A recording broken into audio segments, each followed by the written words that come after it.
Bonjour à toutes et à tous, je suis Éric de Chassey, le directeur de l'Institut national d'histoire de l'art et je suis heureux de vous souhaiter la bienvenue dans l'auditorium Jacqueline Lichtenstein pour ces 39e, je lis mal mon texte, 39e journée européenne du patrimoine, qui, comme vous le savez, ont pour thème patrimoine durable. Nous avons essayé de faire une programmation qui allait dans ce sens, peut-être moins fournie qu'en temps habituel parce que l'ouverture de la BNF sur le site Richelieu fait qu'il y a des événements plus complexes, mais je pense que vous avez pu aussi profiter d'un côté et de l'autre. Je rappelle qu'il y a une programmation effectivement sur les deux sites de l'INHA à Paris, puisque nous sommes de part et d'autre de la rue Vivienne.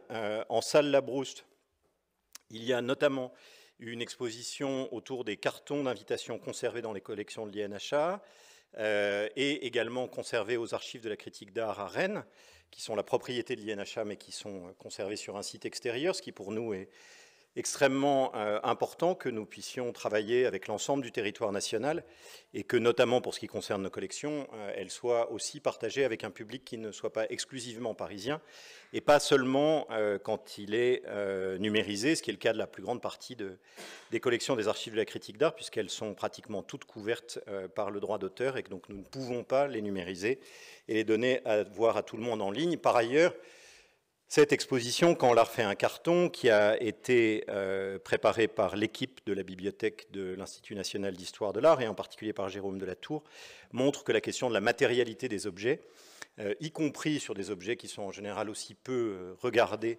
que les cartons d'exposition, est effectivement importante. En salle Labrouste, comme dans la galerie Colbert, vous avez des étudiantes et des étudiants en histoire de l'art, archéologie et patrimoine qui vous présentent les lieux. Ça vaut pour l'un et pour l'autre, et nous sommes extrêmement heureux de pouvoir bénéficier de leur savoir et de leur donner également à cette occasion-là une formation, et se joignent à elles et à eux de façon volontaire, parce que nous pensons aussi que c'est une chose importante, des personnels de l'Institut national d'histoire de l'art qui sont à votre disposition pour répondre à vos questions si vous ne l'avez pas déjà fait, si vous voulez le faire notamment demain.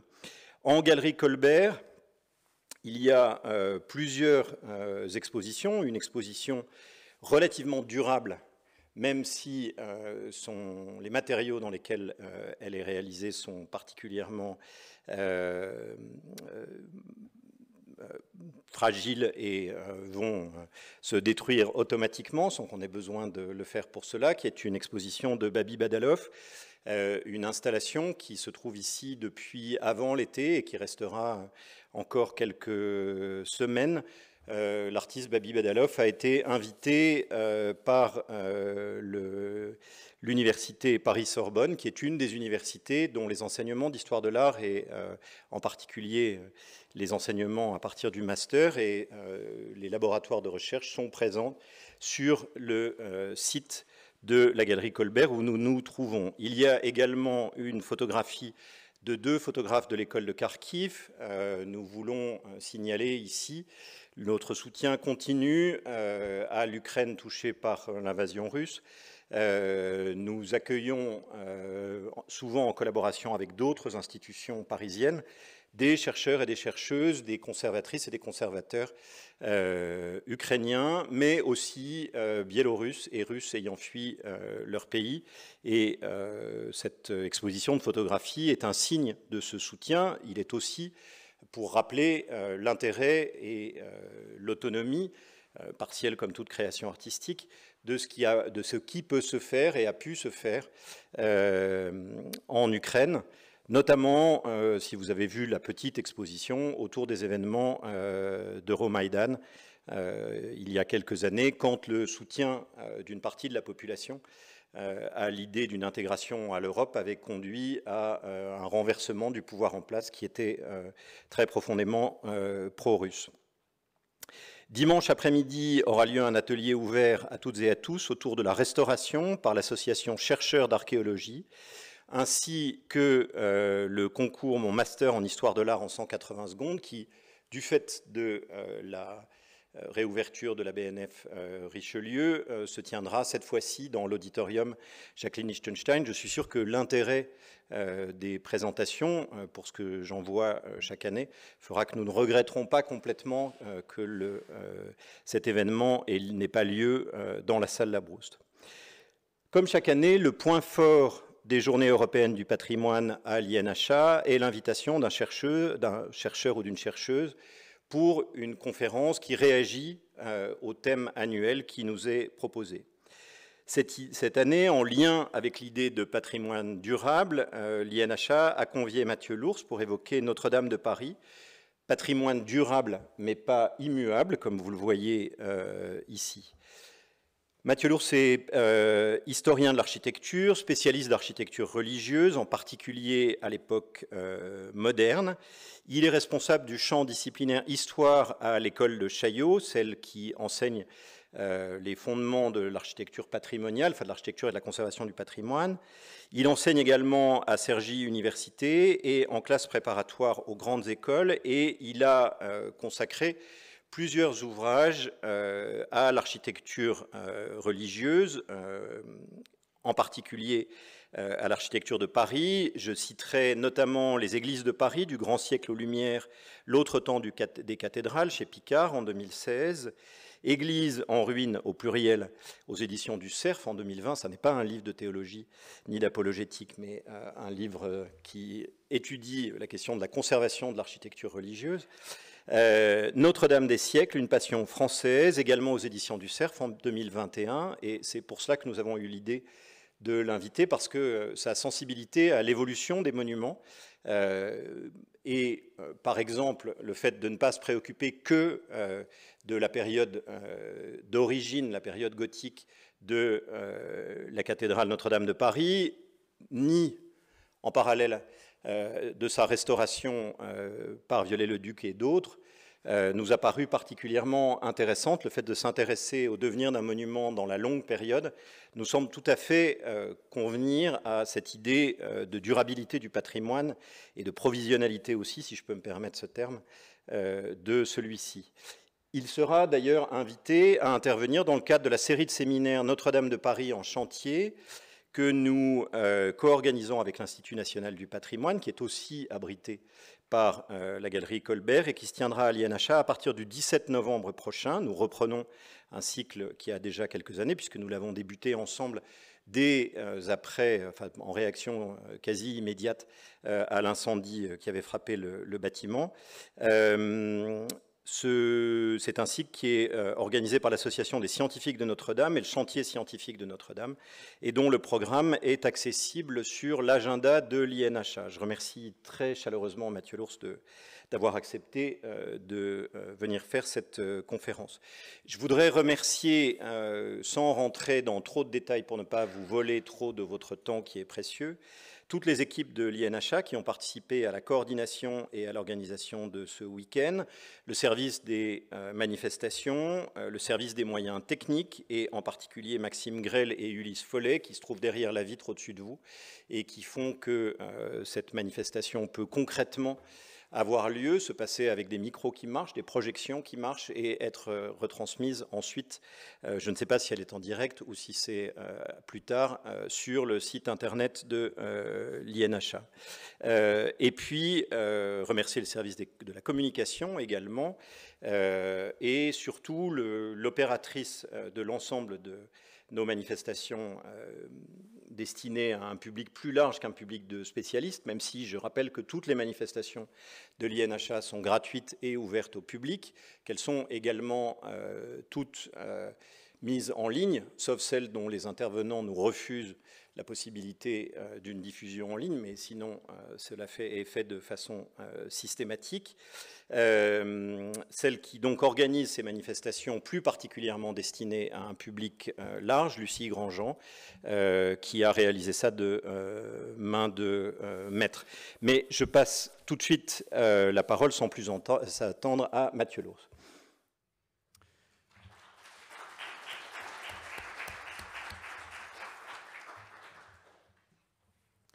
Bonsoir à tous. Merci, monsieur le directeur, pour cet accueil et pour l'invitation à parler de ces si beaux sujets que sont le patrimoine et le temps, puisque la question d'un monument durable nous place face à l'ambiguïté du mot. Durable, c'est à la fois le rapport du monument avec son environnement, la capacité du monument à être supporté par le substrat économique, naturel, qui le met à l'œuvre et qui le met à l'épreuve. Et dès l'époque des bâtisseurs de cathédrales, on savait que la gestion des ressources était fondamentale pour la pérennité d'un édifice. On aura l'occasion d'y revenir. Mais la dimension durable d'un patrimoine, c'est aussi sa capacité à entretenir un lien à la fois avec le temps présent et avec sa mémoire. Nous avons souvent le défaut d'envisager les monuments par tranche chronologique. Les monuments se vivent dans la continuité et ils se vivent dans l'usage. Et cet usage impose soit une mutation du monument, une transformation, une reconstruction, soit une pérennité. Et entre ces permanences et entre ces mutations, il y a parfois le temps de la catastrophe. Et quand on parle de Notre-Dame durable, de Notre-Dame immuable, j'attirais votre attention sur le fait qu'en l'espace de 5, 6, peut-être 7 ans, nous avons vu Notre-Dame intacte, nous avons vu Notre-Dame en ruine, nous voyons Notre-Dame en chantier, nous verrons Notre-Dame, qui sera à la fois la Notre-Dame du XXIe siècle et la Notre-Dame qui avait l'image qui était celle avant le drame. Tout cela nous interroge évidemment de manière rétrospective.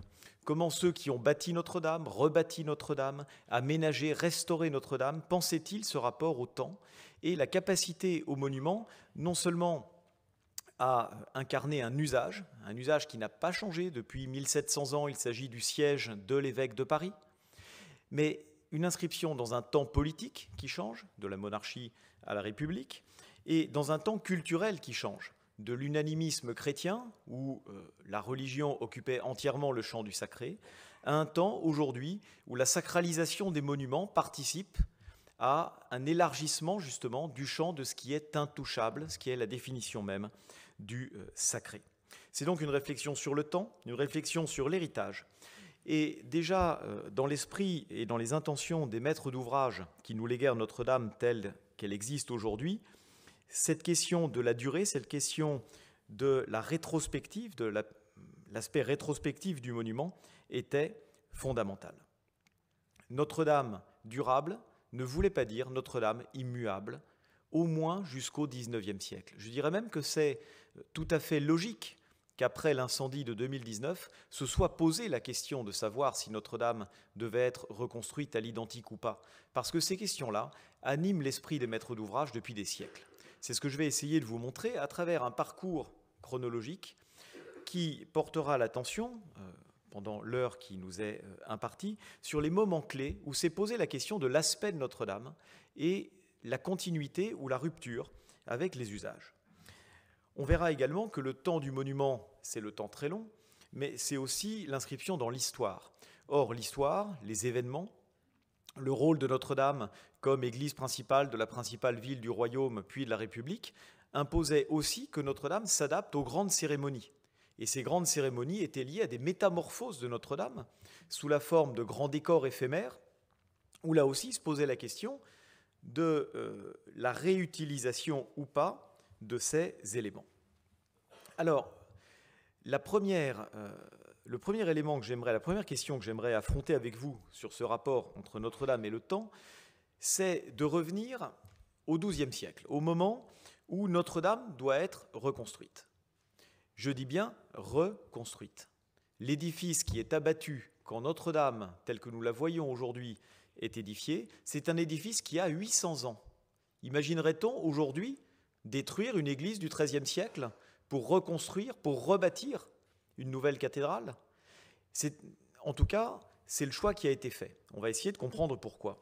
Mais on va essayer aussi de voir ce qu'il en est à partir des éléments qu'on connaît de cette première cathédrale. Parce que vous allez voir que Notre-Dame aujourd'hui porte la mémoire de l'édifice paléo-chrétien qu'elle remplace. On ne comprend pas Notre-Dame aujourd'hui sans comprendre qu'elle s'inscrit dans une continuité chronologique avec l'édifice disparu, malgré des basculements fonctionnels.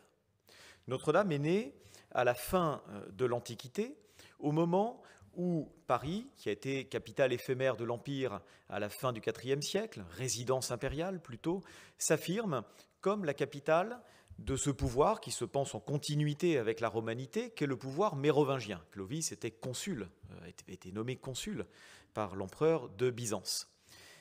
Dans ce Paris dont nous voyons ici une reconstitution, vous voyez l'île de la Cité, et ici une grande basilique, entourée peut-être déjà d'autres édifices. Voilà Notre-Dame telle qu'elle apparaît au IVe siècle. Un édifice dont on n'a aucune trace en élévation, mais dont on a retrouvé dans des fouilles archéologiques, j'emprunte ici les travaux de Jean Hubert et d'Annie Sandron, on a, grâce à quelques fouilles et grâce à quelques textes, une idée de ce qu'était cette Notre-Dame qui a duré, encore une fois, de à peu près les années 360 jusqu'aux années 1120, 1130, 1140. Donc c'est vraiment un monument qui était inscrit dans la durée. Comme souvent à cette époque, la cathédrale, c'est en fait un ensemble d'édifices qui a pour but de servir la fonction épiscopale, la fonction de l'évêque. On avait donc une basilique principale, dont on a retrouvé ici les vestiges des 5 nefs, des 5 vaisseaux, une église secondaire dont on a trouvé ici une abside en 1858, un baptistère dédié à Saint-Jean qui est resté sous la forme d'une église gothique adossée à Notre-Dame jusqu'en 1748, année de sa démolition, et peut-être une seconde église ici. Quoi qu'il en soit, la basilique principale semble avoir été celle-ci, qu'on a longtemps attribuée, du moins dont on a longtemps fait une basilique Saint-Étienne. Saint-Étienne aurait été le premier patron de l'église de Paris. Les récents travaux, et notamment ceux de Dany Sandron, tendent à prouver qu'au contraire, cette grande basilique était déjà dédiée à la Vierge et que l'église secondaire était dédiée à Saint-Étienne. Le fait qu'aujourd'hui, le croisillon nord soit toujours dédié à Saint-Étienne serait le transfert dans la cathédrale actuelle de la mémoire de ce premier lieu de culte. Quoi qu'il en soit, cette grande basilique avait reçu, dans les années 550, des donations importantes de la part de Childéric, qui avait également contribué à la fondation de l'abbaye de Saint-Germain-des-Prés, autrefois Saint-Vincent et Sainte-Croix, dans laquelle il avait souhaité reposer. Alors, de cette première basilique, il faut retenir qu'elle avait une certaine préséance sur les autres églises des Gaules. C'est, jusqu'à cette heure, la seule basilique à 5 vaisseaux qu'on ait trouvée dans le cadre de la Gaule de la fin de l'Antiquité et de l'époque mérovingienne. Pour trouver des basiliques à 5 vaisseaux, il faut aller en Italie, à Rome, avec Saint-Pierre, avec Saint-Paul-hors-les-Murs. Mais en Gaule, il semblerait que le fait que Paris ait été résidence impériale de manière éphémère ait eu des conséquences monumentales notables. Cet édifice a été ensuite transformé à l'époque carolingienne, au moment où on institue un chapitre, c'est-à-dire une communauté de prêtres qui 7 fois par jour récite l'office dans une des églises du groupe épiscopal. Eh bien, il semblerait qu'à cette occasion, Saint-Étienne soit devenue l'église des chanoines et qu'on ait transformé la partie ouest de la basilique principale pour la doter peut-être de tours. Mais l'édifice en lui-même, qui faisait peut-être 70 mètres de long, a été en tout cas conservé. Cet édifice rappelait donc l'Antiquité et la prééminence politique de Paris à la fin de l'Empire. L'idée de la reconstruire, l'idée de la raser n'était donc pas une idée anodine.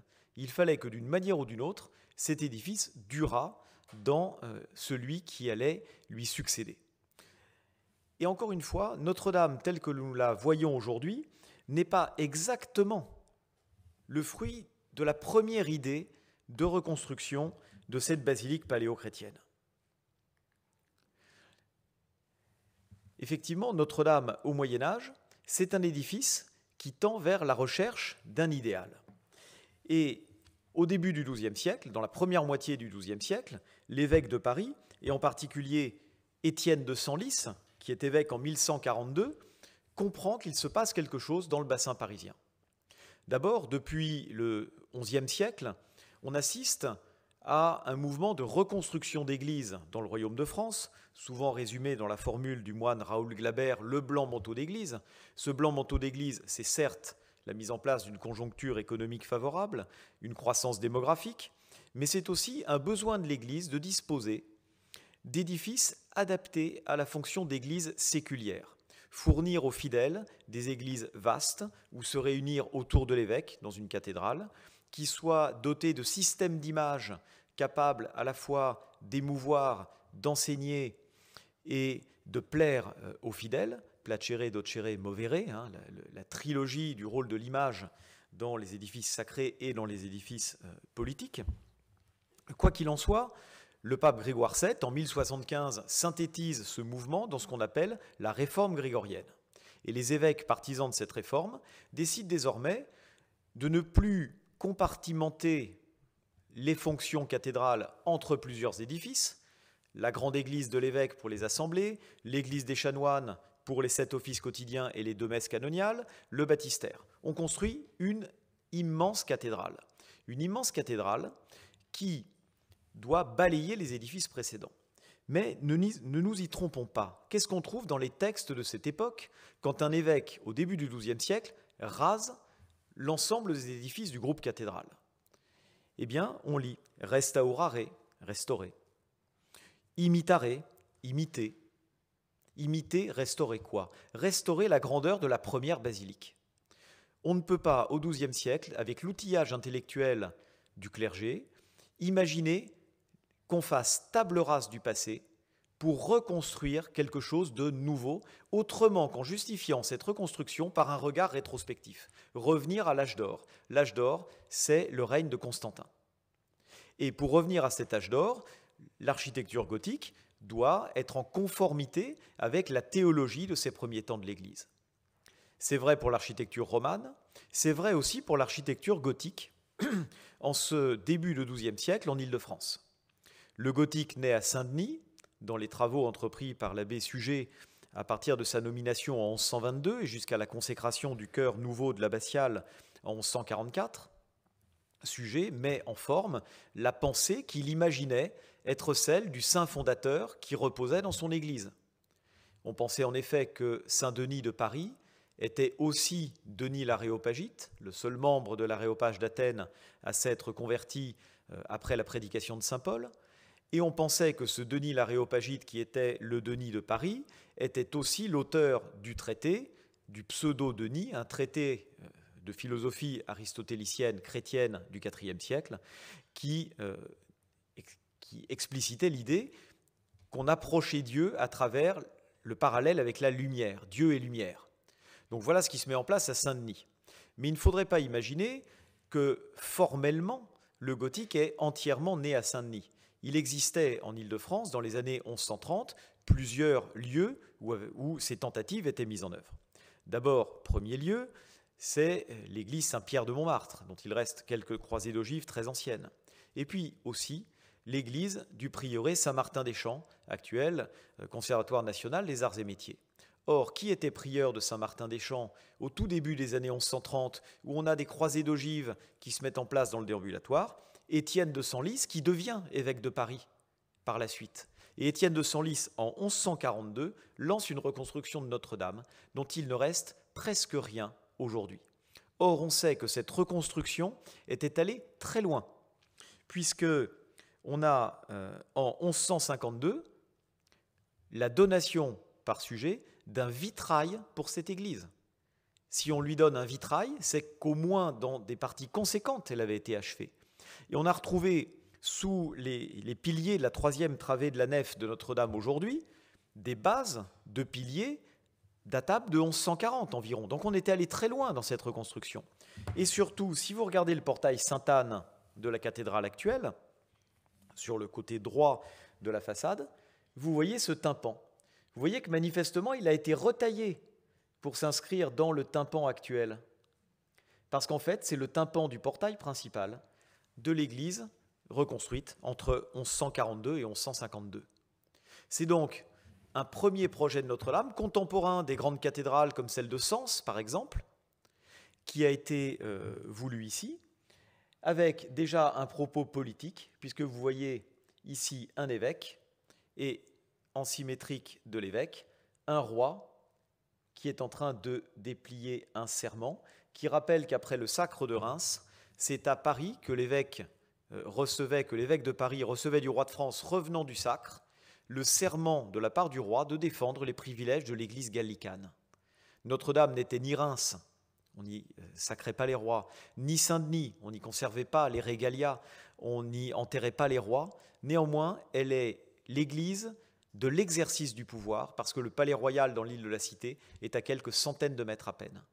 Et c'est là que le roi défendait les privilèges de l'église gallicane. Donc le propos de Notre-Dame est politique, le propos de Notre-Dame est sacré, il rappelle le rôle de l'église dans la monarchie, dans la construction intellectuelle de la monarchie française. Et cette première cathédrale Notre-Dame disposait d'une image tellement efficace qu'elle a été reprise entre 1200 et 1220 et réinscrite dans la cathédrale suivante. C'est-à-dire qu'on est vraiment dans une démarche mémorielle et pas de la table rase. Et on va voir qu'il reste des éléments, même de la première cathédrale parisienne. Alors, comme vous le savez, tout change en 1163.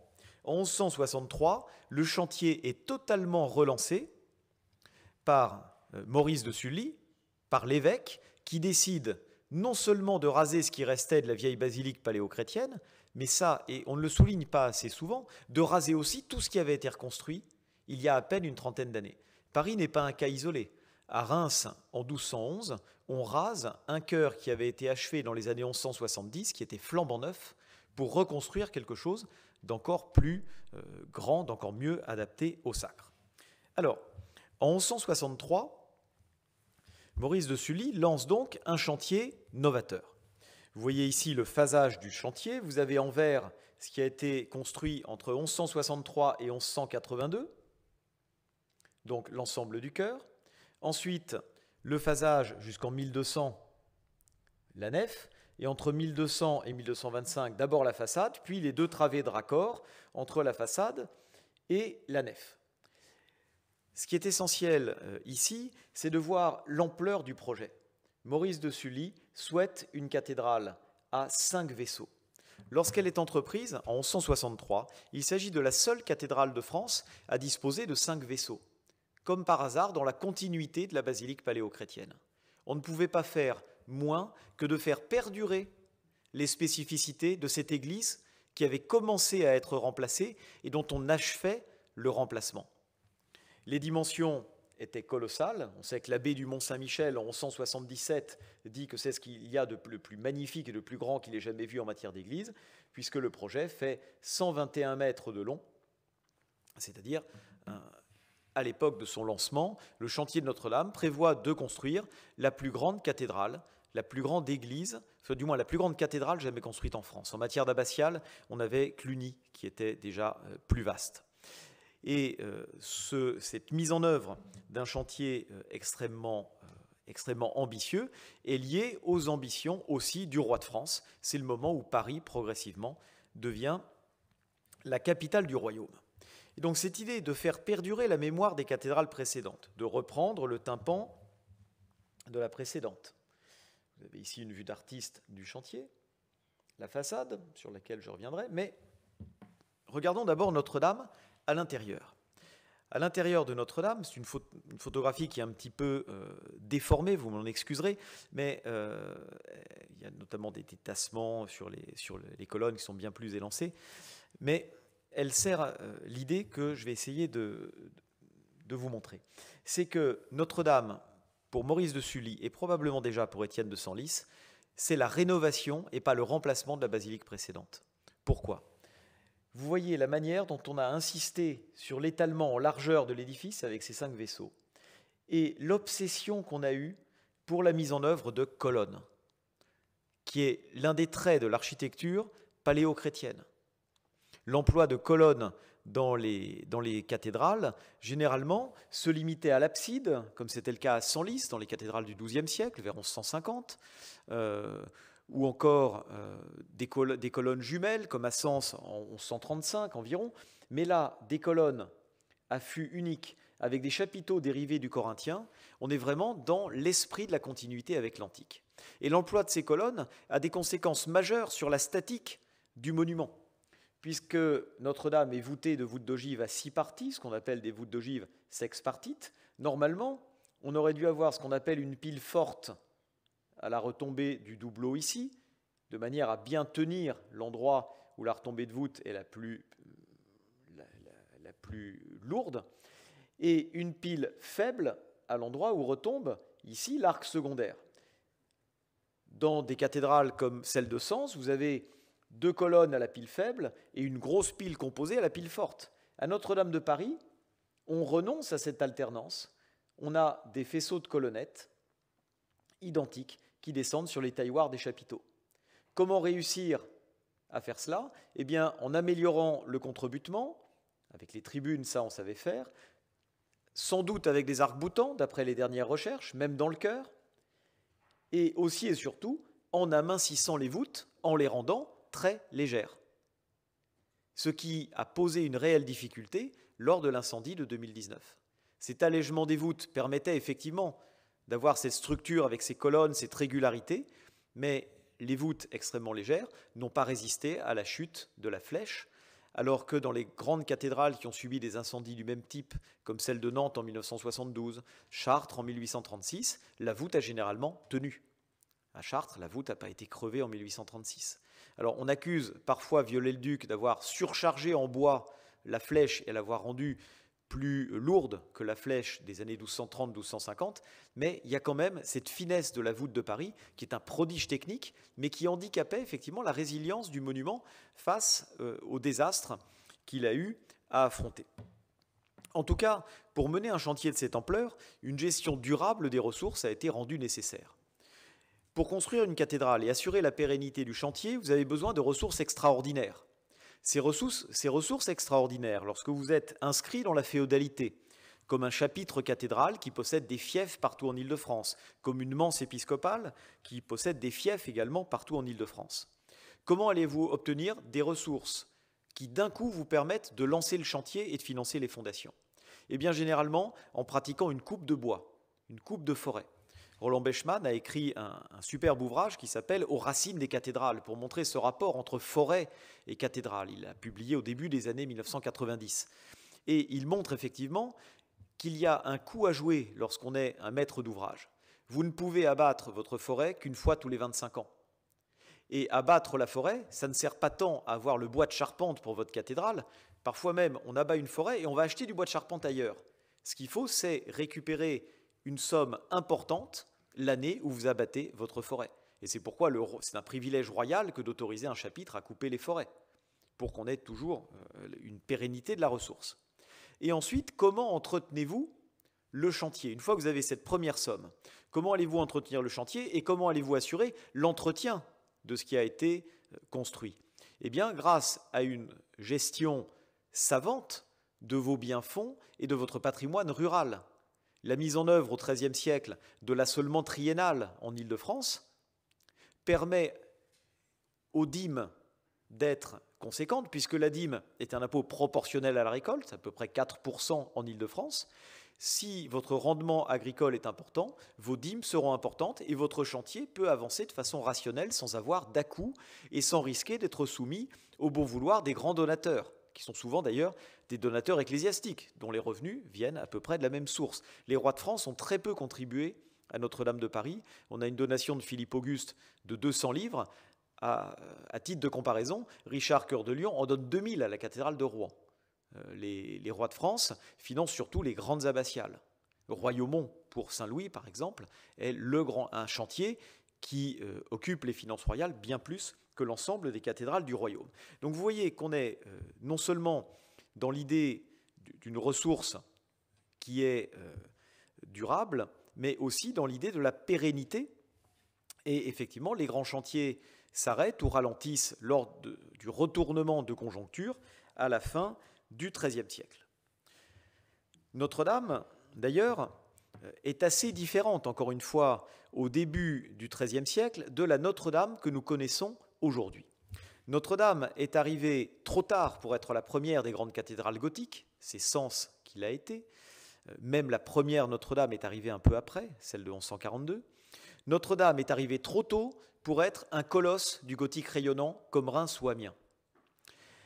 Et dès les années 1220, on a sur le chantier l'impression que certes la cathédrale est achevée, mais qu'il faut désormais la mettre au goût du jour. Et notamment, Notre-Dame semble bien obscure par rapport aux critères qui sont ceux des années 1220. La première métamorphose de Notre-Dame, qu'on perçoit mieux depuis la restauration de Viollet-le-Duc, c'est l'élargissement de toutes les fenêtres hautes. Toutes les fenêtres hautes de Notre-Dame sont agrandies vers le bas en bouchant, et du moins pas en bouchant, mais en éliminant un étage où au-dessus des tribunes et en dessous des fenêtres hautes d'origine, vous aviez des rosaces qui ouvraient sur l'extérieur avec des combles des tribunes qui étaient des combles en bâtière. Viollet-le-Duc, dans la restauration de Notre-Dame, entre 1153 et, entre 1853, excusez-moi, lapsus révélateur, et 1864, décide de rouvrir dans le transept et dans la première travée de la nef ces fameuses rosaces. Donc aujourd'hui, vous avez ici une reconstitution par Viollet-le-Duc de ces rosaces, mais il n'a pas retravaillé le profil des combles. Donc ces rosaces aujourd'hui ouvrent sur les charpentes des tribunes, des combles des tribunes, et non pas sur l'extérieur, comme c'était le cas. Donc elles n'apportent plus aujourd'hui un niveau d'éclairage. Mais vous voyez cette première métamorphose qui a été conçue pour que Notre-Dame semble beaucoup plus lumineuse. Elle s'articule avec une deuxième métamorphose. Cette métamorphose, on la voit surtout à l'extérieur de la cathédrale. Vous avez à gauche l'étagement des volumes du chevet tel qu'il était, l'étagement, en 1182, à la fin de la construction du chœur. C'est une reconstitution qui apparaît dans le volume rédigé par Alain Erland Brandenburg, consacré à Notre-Dame de Paris. Dans l'état des connaissances, au moment où il a écrit ces pages, tendait à prouver que Notre-Dame n'avait pas d'arc-boutant dès l'origine. Les récents travaux d'Andrew Tallon sur les études des déformations de la voûte tendent au contraire à démontrer qu'il existait des arcs-boutants sur cette première Notre-Dame. Il faut imaginer donc ici, au moins sur le premier niveau, peut-être même sur le deuxième, des arcs-boutants assez comparables à ceux de l'église Saint-Germain-des-Prés, achevée en 1163. Mais l'étagement des volumes, lui, reste valable. Et vous voyez donc un chevet très linéaire, avec un décor dans la modénature des arcs, des contreforts à larmier, une corniche avec des modillons. Voilà cette idée. C'était très linéaire. On avait donc le noir des fenêtres, l'ocre du calcaire, et puis sans doute le brun des tuiles. Donc chromatiquement aussi quelque chose d'assez intéressant. Et vous voyez, je n'oserais pas dire aujourd'hui, mais plutôt hier et demain d'ailleurs, l'aspect du chevet de Notre-Dame. On a métamorphosé Notre-Dame entre 1250 et 1325-1350 sans jamais vouloir attenter à l'intégrité de l'édifice. On n'a pas voulu cette fois-ci la reconstruire. On a transformé Notre-Dame en cage de verre. Pourquoi a-t-on voulu transformer Notre-Dame en cage de verre à partir de 1250 ? Parce qu'à partir des années 1230, une nouvelle révolution a lieu dans l'architecture gothique. Cette révolution, elle n'est plus le fait d'un abbé, comme l'était l'abbé Suger avec l'invention du gothique dans les années 1130. Cette fois-ci, elle est le fait du roi de France et de ses architectes. C'est évidemment la révolution du gothique rayonnant. Le gothique rayonnant dans les années 1230, c'est, pour résumer, le gothique cage de verre, un gothique dans lequel le mur disparaît derrière le support et où une structure d'arc-boutant forme un échafaudage de pierre qui a aussi une fonction esthétique et symbolique autour de l'église et les pôles de l'extérieur. Les deux premiers exemples de cette architecture rayonnante, c'est la Sainte-Chapelle du Palais de la Cité, la Sainte-Chapelle tout court, comme on l'appelle aujourd'hui, la collégiale royale de la Sainte-Chapelle, qui est entreprise en 1241 et achevée en 1248, et puis au milieu des années 1230, l'achèvement de l'abbatiale de Saint-Denis. Suger n'avait pu reconstruire que le chœur et le massif occidental de son église entre 1225 et 1250, cette fois-ci sur ordre de Saint-Louis qui fait totalement reprendre la nécropole royale. Eh bien, on rebâtit les parties hautes du chœur, le transept et la nef de l'abbatiale de Saint-Denis en gothique rayonnant. La cathédrale de Paris apparaît donc comme particulièrement obscure, comme particulièrement lourde, même après les travaux d'élargissement des fenêtres.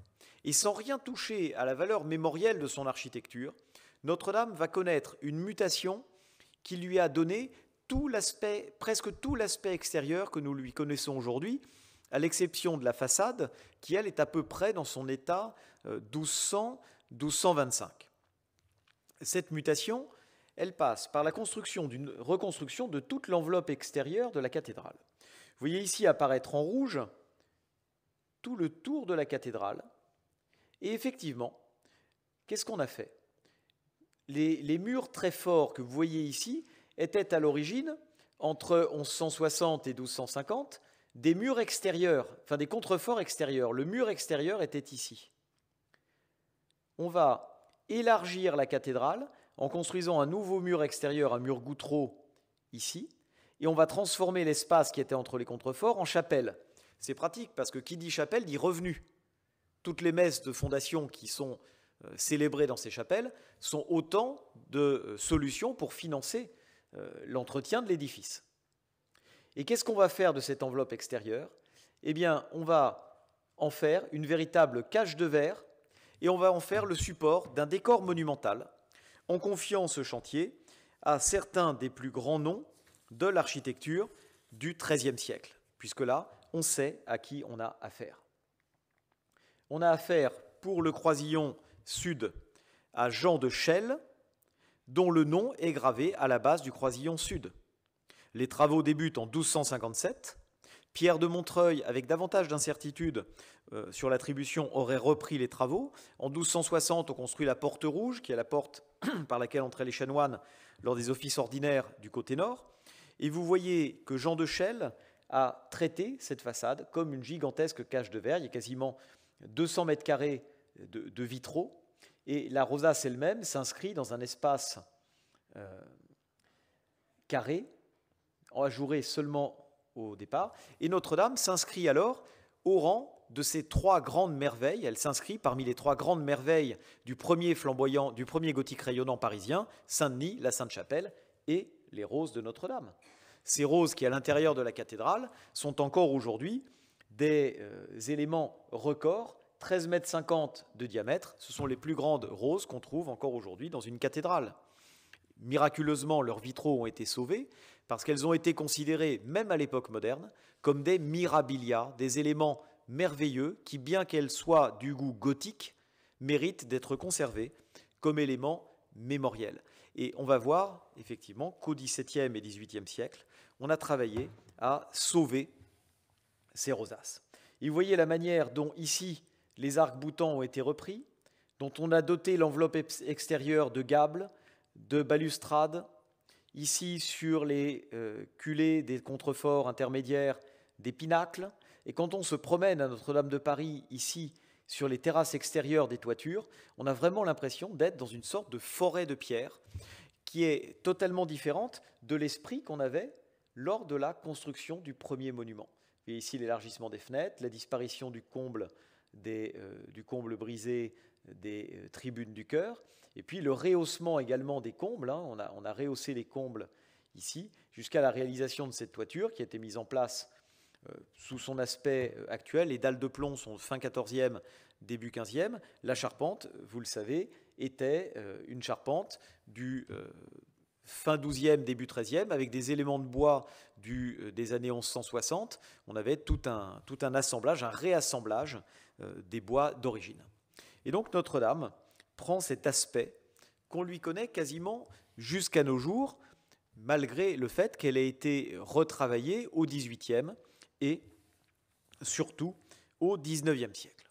Voilà, donc Notre-Dame, à la fin du Moyen-Âge, est un édifice durable parce qu'elle a trouvé un équilibre économique en matière d'entretien, un équilibre économique fondé, encore une fois, sur la gestion des ressources foncières.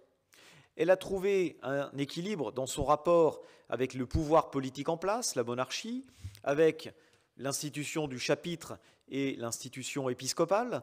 Et c'est finalement à l'époque moderne que Notre-Dame est confrontée à de nouveaux défis.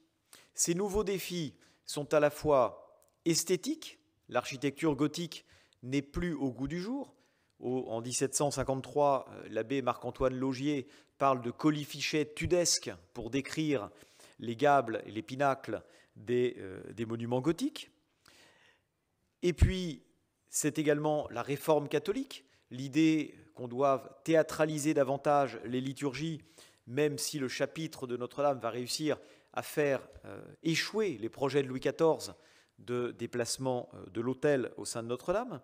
Et puis, le lien avec le politique change également. Notre-Dame s'affirme de plus en plus, suivant le terme du chanoine Guillaume de Montjoie en 1755, la paroisse de l'État, l'église dans laquelle ont lieu les fonctions solennelles qui mettent en jeu les institutions de la monarchie, à commencer par le Parlement de Paris, le gouverneur de la place de Paris et la Cour des aides. Quel est l'aspect de Notre-Dame pour satisfaire à cette triple fonction? Nous n'avons malheureusement aucune représentation intérieure de Notre-Dame avant les mutations qu'elle a connues au XVIIe siècle. Nous ne connaissons en particulier du jubé médiéval que les éléments statuaires qui ont été retrouvés en 1858-1864 et ces derniers mois. On a dans l'iconographie ancienne uniquement la pointe du gable de la porte centrale qui dépassait de la façade classique qui avait été construite par Anne d'Autriche. De la nef, nous ne savons rien.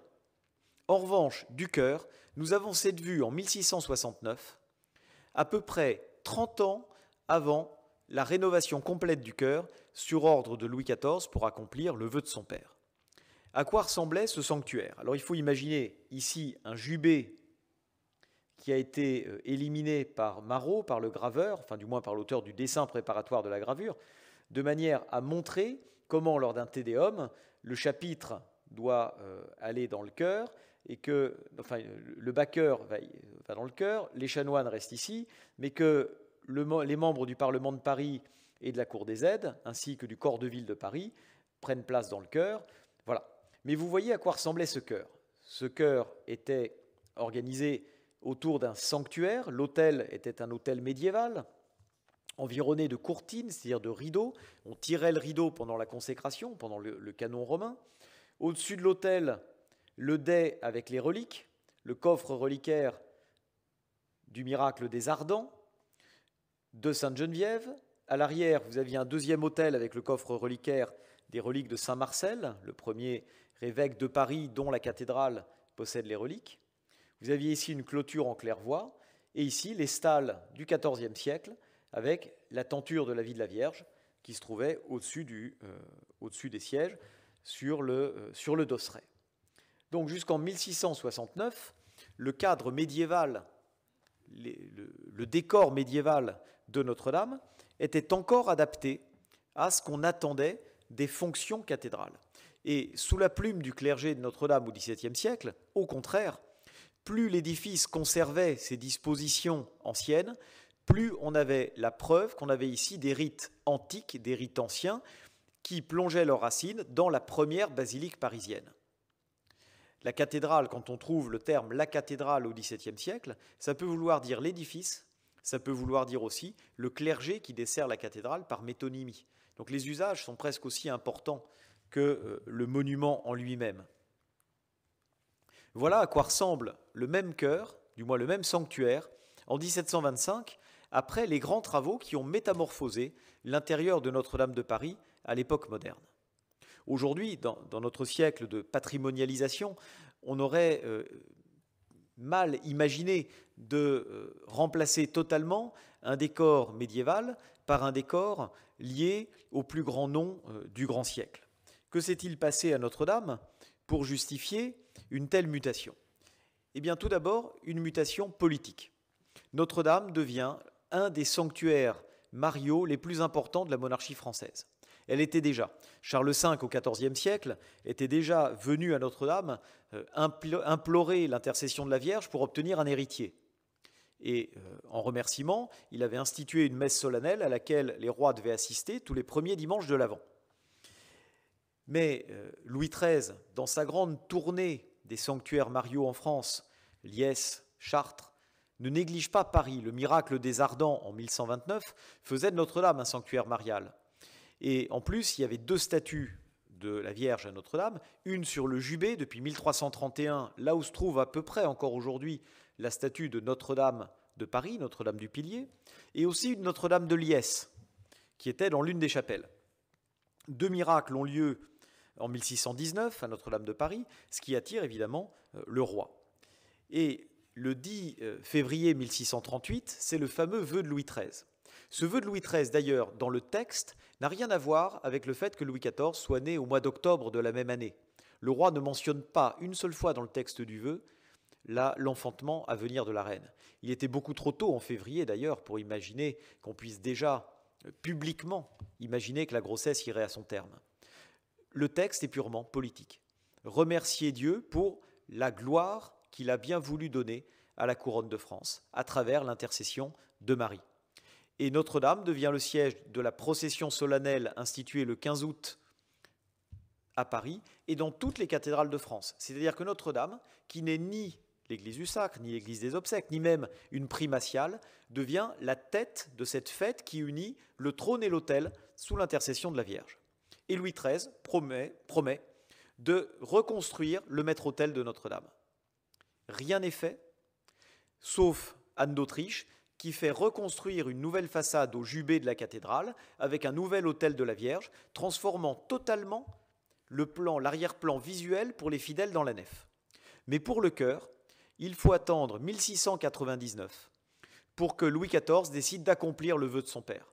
On a une accalmie dans les grandes guerres que mène Louis XIV à ce moment-là, et la France apparaît au cœur d'un équilibre européen. Ça ne sera plus vrai 4 ans plus tard avec la guerre de succession d'Espagne, mais on a une sorte d'équilibre, et le chœur de Notre-Dame commence à être transformé, à être métamorphosé, dans une mutation qui est sans doute une des mutations esthétiques les plus importantes qu'ait connue l'intérieur de la cathédrale. L'Agence des bâtiments du roi, avec Robert de Cotte, et avant lui Jules Hardouin-Mansart, s'attelle à différents projets. Ces différents projets aboutissent à cet ensemble qui comporte ici un nouveau maître-autel. Vous avez tous les dessins préparatoires aux estampes à la Bibliothèque nationale, dans le fond Robert de Cotte, qui est un fond magnifique, qui a été remarquablement bien inventorié. Et vous avez donc l'illustration du vœu, c'est-à-dire la scène de la Pietà, avec Louis XIII offrant sa couronne, et Louis XIV, donc tous les sculpteurs, Coustou, Coisevaux, les plus grands sculpteurs de cette époque sont mobilisés. Au sommet, une gloire eucharistique, c'est-à-dire une gloire avec des rayons dont la suspense eucharistique, c'est là qu'étaient conservées les hosties, dans une suspense qui est le mode de conservation de l'Eucharistie typique de l'église gallicane. On descendait, par le moyen de cette chaînette, la suspense sur le deuxième autel au pied de la Pietà pour substituer les hosties environ une fois par mois, puisqu'il s'agissait ici de manifester la présence eucharistique. Vous avez ensuite les 6 statues des anges en bronze, qui sont toujours conservées, et puis vous avez les stalles en arrière, à l'arrière-plan, qui sont celles toujours existantes, qui sont l'œuvre du maître sculpteur sur bois, Dégoulon.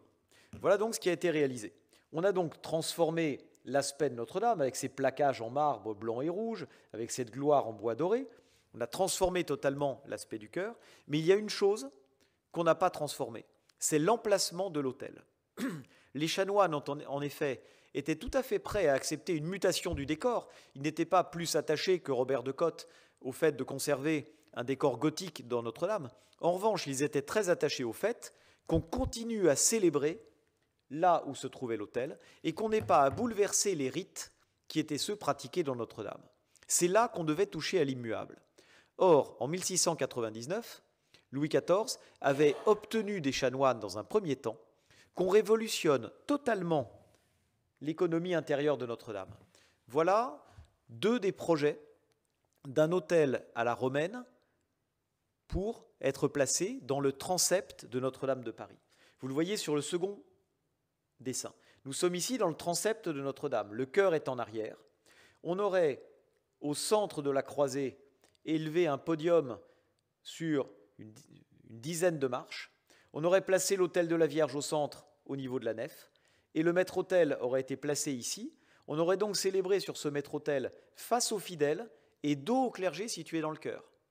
On sait que Louis XIV avait voulu l'une de ces 2 solutions. Il y a une différence esthétique entre les 2 solutions, mais l'emplacement de l'autel aurait été le même. Vous voyez qu'on conserve une suspense eucharistique parce qu'on est bien dans le monde gallican. On conserve un jubé sous la forme de 2 balcons situés sous les arcs qui permettent d'accéder au bas-côté. Et donc, c'est une anticipation étonnante. Célébration face aux fidèles, comme à Saint-Pierre de Rome, mais donc plus face à l'Orient, et surtout un autel qui est dans l'emplacement où les archevêques de Paris l'ont placé après 1969. Comment ça se fait que ces grands projets, qui auraient totalement révolutionné non seulement l'aspect, mais les liturgies de Notre-Dame, n'ont pas abouti? Parce que la guerre de succession d'Espagne en 1704 ruine l'État français, et que le chantier d'exécution du vœu est relancé en 1708 par la donation de 20 000 livres d'un chanoine, le chanoine de la Porte. Le chanoine de la Porte donne 20 000 livres, mais désormais il a son mot à dire avec tous ses confrères sur l'emplacement sur lequel doit se trouver l'autel. Et la solution la plus économique et la plus logique a finalement été de laisser le maître-autel au fond du chœur, là où il se trouve encore aujourd'hui, même s'il a été reconstruit par Viollet-le-Duc. Donc vous voyez comment l'esthétique, le liturgique et le politique peuvent jouer sur la transformation d'une cathédrale. Quant à l'intérieur de Notre-Dame tel qu'il est en 1789, vous l'avez ici à droite, et vous avez à gauche la même vue à la fin du XVIIe siècle.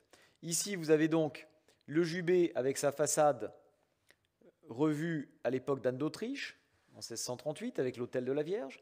Les grands mets, c'est 75 tableaux offerts par la confrérie des Orfèvres le 1er mai entre 1630 et 1707, avec une lacune de 2 ans toutefois, qui avaient été placés sur les piliers de la nef. Et vous voyez que la nef de Notre-Dame donnait l'aspect vraiment d'une remarquable galerie de peintures religieuses. On avait avec ces 75 mets et les grands tableaux qui se trouvaient dans le chœur, un des lieux majeurs d'exposition de peintures religieuses françaises du XVIIe et du début du XVIIe siècle. Et donc, elle est pleinement mise au goût du jour de ce point de vue-là. Les grands mets avaient été ensuite placés au XVIIIe siècle dans les arcs de la nef, ce qui donnait à Notre-Dame l'aspect quasiment d'une basilique architravée, ce qui renforçait encore la référence aux basiliques paléochrétiennes d'ailleurs. Et le jubé, quant à lui, avait été reconstruit par Monseigneur de Noailles, avec une grande grille centrale réalisée en 1711 par Caffin, et un autel ici qui de Saint-Sébastien devient l'autel de Saint-Denis, patron du diocèse de Paris. L'intérieur de Notre-Dame est également, dans les années 1740, gratté et blanchi par des blanchisseurs italiens, comme dit le chapitre, c'est-à-dire des Italiens spécialisés dans les badigeons, des cordistes, comme on dirait aujourd'hui, qui s'arrimaient. Et donc vous avez une église dans laquelle ont disparu les vitraux en 1741, à l'exception des Grandes Roses, qui est totalement blanchie, et dans laquelle on a des éléments de décor classique. Notre-Dame est devenue l'incarnation du gothique des Lumières, ce qui est encore un nouvel état à l'intérieur de Notre-Dame. Et ce nouvel état doit revenir à ce qu'on appelle l'essence du gothique. L'essence du gothique, c'est d'être fondé sur la lumière, sur les percées, sur les supports. Dans l'esprit des hommes du XVIIIe siècle, on restitue l'intention des bâtisseurs gothiques de Notre-Dame. Encore une fois, on ne coupe pas le fil des temps vers la nouveauté. Mais la Notre-Dame que nous voyons aujourd'hui, alors on restaure aussi la Grande Rose en 1728, en la faisant basculer sur son axe. Viollet-le-Duc la fera rebasculer. Et Notre-Dame est aussi le cadre de métamorphose éphémère avec les pompes funèbres, celles en mémoire du Grand Condé. Je passe rapidement parce que nous en arrivons aux révolutions de Notre-Dame de Paris. Notre-Dame de Paris, au XIXe siècle, connaît une véritable révolution à travers sa restauration par Viollet-le-Duc.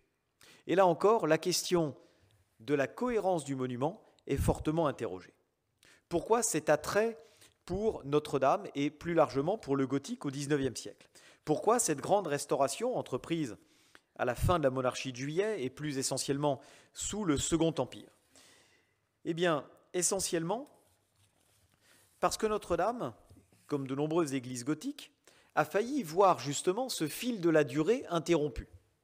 Dans l'usage, avec le culte de la raison, qui le 30 novembre 1793 a lieu sur un monticule placé à l'entrée du chœur, où une actrice de la Comédie Française joue le rôle de la déesse Raison, et au sommet du monticule se trouve un temple, ici à la philosophie, mais aussi parce qu'en 1795, elle a failli être vendue et détruites, comme les cathédrales d'Arras, Cambrai et Boulogne, au profit justement de l'État et de la municipalité. Mais finalement, Notre-Dame voit son salut arriver par son rôle politique. Et ce rôle politique, c'est bien sûr Napoléon qui va l'inaugurer avec le sacre. Et tout au long du XIXe siècle, Notre-Dame va voir son aspect transformé lors de très grandes cérémonies. Chaque régime politique qui se succède au XIXe siècle, jusqu'à la Troisième République incluse, a eu besoin de Notre-Dame et a eu besoin de métamorphoser Notre-Dame lors de certaines cérémonies. Vous voyez ici, côte à côte, deux images de deux de ces grandes cérémonies. La première, c'est bien évidemment le sacre de Napoléon, où pour la première fois, on assume un décor qui renvoie à l'époque médiévale. Vous voyez ici ce gothique troubadour mis en œuvre par Percier et Fontaine sur ce vestibule placé devant la façade en carton-pâte et en toile peinte, sur une structure en bois. C'est la première fois qu'on évoque le Moyen-Âge, en 1804, dans le cadre d'une fête, d'une grande cérémonie de l'État. Vous voyez également ici, en 1842, pour les obsèques du fils de Louis-Philippe, mort dans l'accident de fiacre à la porte des Ternes, vous avez donc ces grands drapés noirs qui revêtent Notre-Dame, ces grands étendards noirs sur la cathédrale. Et donc Notre-Dame change d'aspect en fonction des grandes cérémonies. On aurait pu aussi avoir, j'aurais pu vous placer le baptême du duc de Berry, ou encore le baptême du prince impérial, le Te Deum pour la prise de Sébastopol, mais ne parlons pas de la Crimée, le baptême du prince impérial en 1856, le mariage de Napoléon III. Donc ces éléments se juxtaposent. Mais revenons sur cette grande mutation de Notre-Dame pour le sacre impérial de 1804. J'ai volontairement choisi de ne pas vous montrer le tableau de Jacques-Louis David, mais au contraire de l'album du sacre avec les dessins colorisés de Percier et Fontaine. Vous avez donc ici le chœur, où a lieu la cérémonie religieuse, et moins connu, ce qui s'est passé dans la nef de Notre-Dame, où un arc de triomphe posé sur un podium de 24 marches est construit, et c'est là que Napoléon prête le serment civique. Le serment civique, après le serment religieux. Et le pape, d'ailleurs, quitte la cathédrale au moment du serment civique, parce que dans le Code civil, il y a les articles sur le divorce, qui ne veut pas être présent pour donner l'impression de donner son assentiment. Mais Notre-Dame devient ici un édifice religieux et national. Il est propriété de l'État depuis 1790. Il est donc le lieu où l'État dit quelque chose de sa nature et dit quelque chose de son rapport à la mémoire et à l'héritage. Et on ne comprend pas la restauration de Viollet-le-Duc si on n'a pas cette dimension nationale de Notre-Dame en tête. Elle était l'église du roi, elle devient l'église de la nation, et en ce sens, dépositaire d'une mémoire nationale qui renferme aussi la période du Moyen-Âge. Alors voilà encore deux de ces grandes cérémonies. Je vous ai indiqué ici le baptême du comte de Paris en 1841, qui est intéressant parce que c'est un dessin aquarellé de Viollet-le-Duc. C'est Viollet-le-Duc qui dessine cette cathédrale qu'il va bientôt restaurer avec ce grand décor patriotique. Vous voyez les drapeaux et les étendards bleu, blanc, rouge. Et ici, une des grandes cérémonies sous la Troisième République, le catafalque de Sadi Carnot en 1894. Et la question de la restauration de Notre-Dame pose aussi la question de la durabilité de cet édifice. Pourquoi restaure-t-on Notre-Dame ? On la restaure parce qu'elle est en piteux état. Elle a perdu sa flèche en 1792. Elle a vu son portail éventré dans les années 1770 par Jacques Germain Soufflot sur demande de l'archevêque pour qu'on puisse faire passer le dais des processions dans l'axe de l'autel. Soufflot avait toutefois pris la peine de construire 2 colonnes en style gothique de fantaisie et a éventré la partie basse du tympan, les 2 linteaux superposés, avec un arc gothique. Donc, dans l'esprit de Soufflot, c'est quand même essayer de chercher la meilleure cohérence monumentale possible. Vous voyez ici la galerie des rois laissée vide par la destruction des statues en 1793, la statuaire donc quasiment absente totalement des ébrasements des portails.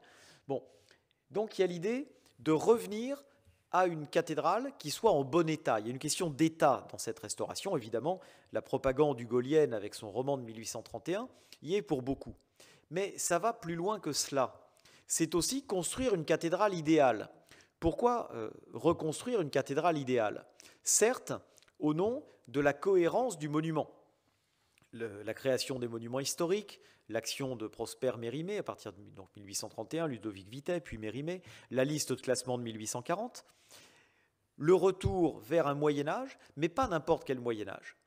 Viollet-le-Duc et avant lui Lassus, qui a été chargé avec lui de la restauration, regardent un Moyen-Âge idéal, et un Moyen-Âge qui, selon Viollet-le-Duc, est le moment où les laïcs s'emparent des grands chantiers, où les villes s'impliquent dans les chantiers des cathédrales, où finalement le peuple, la nation, construit ces monuments. Et la restauration de Viollet-le-Duc ne se comprend qu'en regardant vers cette idée du Moyen-Âge, qui était d'ailleurs une idée inexacte, puisque ce sont avant tout les ecclésiastiques qui construisent ces édifices. Mais regardez la dimension idéale que Viollet-le-Duc propose dans ce dessin, vers 1860, d'achèvement des tours avec leurs flèches. On a la base de construction sur les tours de Notre-Dame qui laissait penser à Viollet-le-Duc que des flèches pouvaient être édifiées. Alors attention, Viollet-le-Duc réalise ce dessin pour dire que finalement, il vaut mieux ne pas en faire des flèches. Mais il a quand même imaginé, dans son esprit, une transformation radicale de Notre-Dame par la construction de flèches en pierre possible sur les tours et par la restitution de la flèche du transept, qui est une restitution création, puisque la flèche de Notre-Dame que vous voyez s'élever ici n'est pas la flèche telle qu'elle était jusqu'à sa démolition dans les années 1790.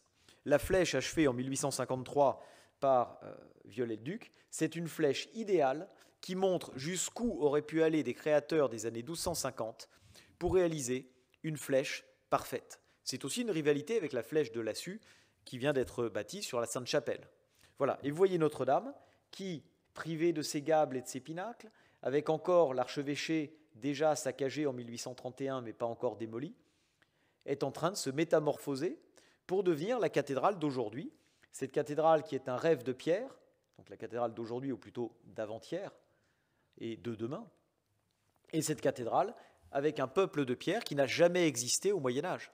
Les ateliers de Geoffroy de Chaume travaillent sur dessin de Viollet-le-Duc pour que la cathédrale réponde à l'idée du merveilleux tel qu'il était dans l'imaginaire des romantiques. Donc Notre-Dame, telle que nous la voyons, c'est certes une cathédrale restaurée, mais c'est aussi une cathédrale du XIXe siècle qui répond à l'imaginaire du XIXe siècle et avec tout ce que nous devons à l'imaginaire du XIXe siècle dans notre heroic fantasy, dans notre science-fiction ou dans nos cauchemars d'enfants baignés des récits et des contes de fées qui ont été illustrés par Gustave Doré avec ce type de chimère. Et aujourd'hui, en guise de conclusion, Notre-Dame de Paris est à nouveau à l'épreuve du durable et de l'immuable. Les images que nous avons vues en ce 15 avril, ce funeste 15 avril 2019, nous ont tous laissés face à la sidération du monument qu'on croyait éternel et immuable, qui se trouve confronté au fait qu'il soit soumis aux aléas du destin et qu'en plus, les matériaux ne soient durables, mais ne soient pas immortels. La pierre, certes, a bien résisté, malgré les déchirures des voûtes. Mais le bois, on le voit, est soumis aux aléas de l'incendie, le plomb a été fondu, et même le métal de l'échafaudage pose problème. Et donc nous avons tous été sidérés devant l'image d'un monument qu'on croyait éternel, durable, transformé en ruine sous nos yeux. Les photos que vous avez là sont des photos que j'ai prises moi-même depuis l'île Saint-Louis, le jour du drame.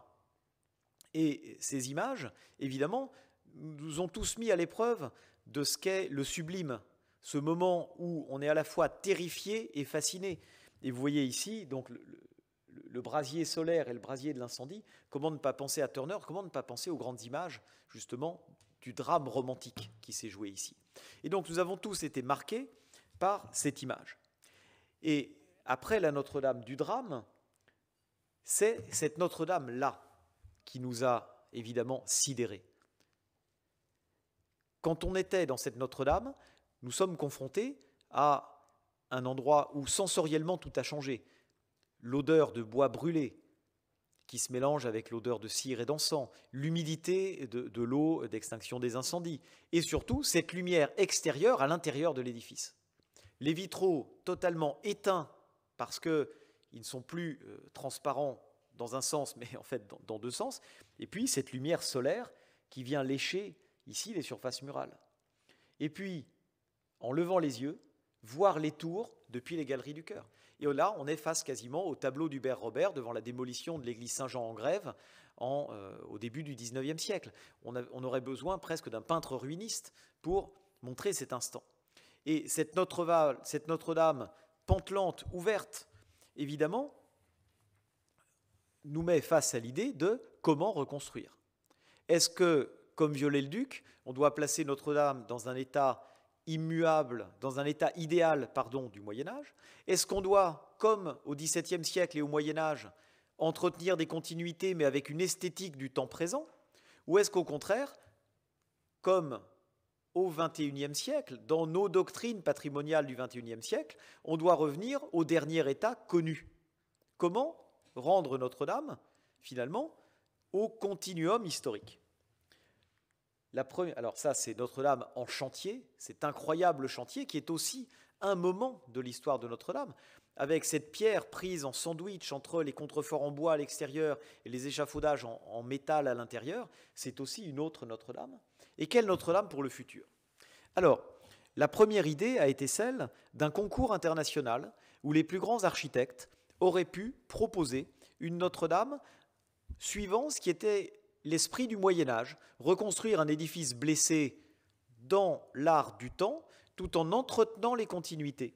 Continuité par la flèche, soit une flèche virtuelle, comme le propose Anthony Séjourné, soit une flèche transparente et luminescente suivant la proposition de Massimiliano Fuxas, soit encore, suivant Norman Foster, avec une plateforme panoramique, soit, comme le propose Marco Fantozzi, un hommage au vitrail avec cette transparence.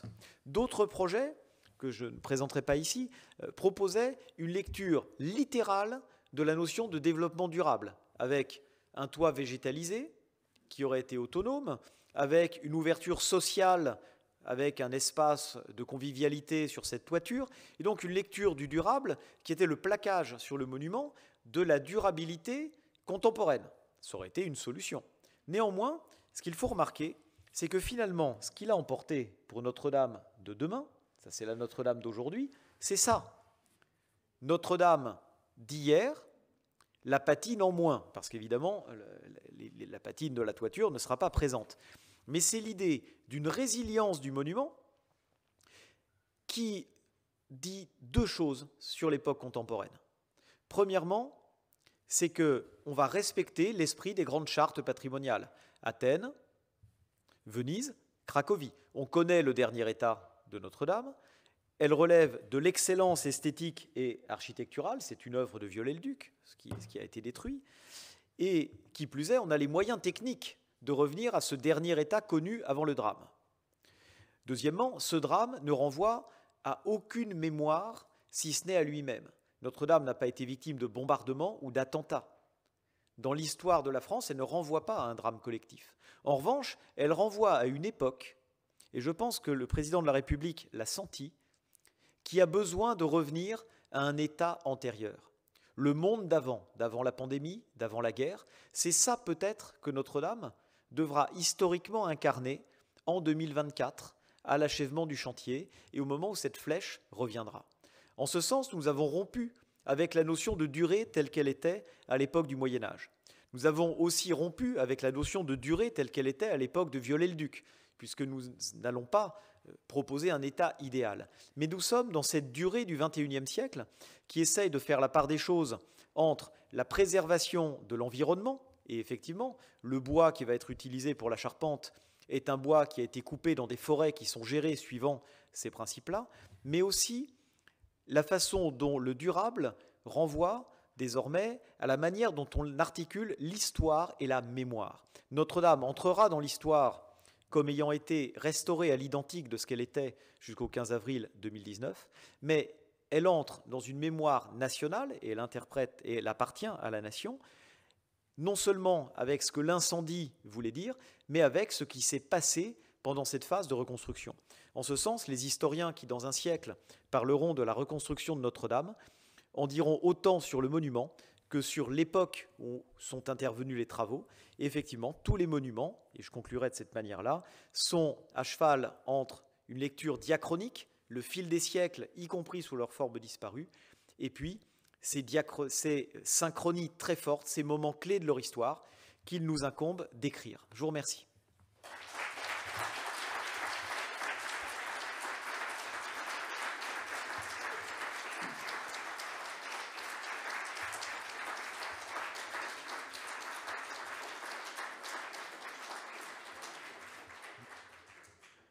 Merci à vous. Je ne sais pas si on a le temps d'échanger. Je ne sais pas, Lucie, est-ce qu'on a le temps d'échanger? Eh bien, nous échangerons de manière informelle à la sortie de cet amphithéâtre. Merci encore à l'INHA, à toutes ces équipes pour cette journée.